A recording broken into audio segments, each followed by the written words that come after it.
tout est, est effondré, tout est parti. Il n'y a plus rien. Ma maison se trouve à même la rue. Il n'y a plus rien.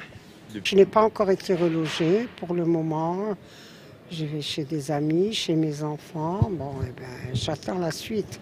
Les murs sont complètement fissurés. Il y a des fissures vraiment importantes. Tout le bâtiment est sous protection parce qu'ils ont peur d'un effondrement. Et puis on verra. C'est pas du jour au lendemain que ça va s'arranger. On attend. C'est tout ce qu'on peut faire. Attendre, être patient. Et c'est tout.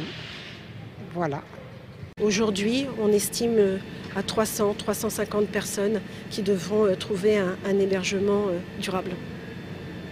Puisqu'il y a 16 immeubles qui sont aujourd'hui frappés d'un arrêté et qui seront inaccessibles pour un certain temps. Son habitation, son chez-soi, c'est là où on se sent en sécurité. Et là, tout ça est perdu et explosé, c'est le cas de le dire. Et du coup, il y a une perte des repères. Et ça va être très important de pouvoir trouver un lieu suffisamment sécurisant.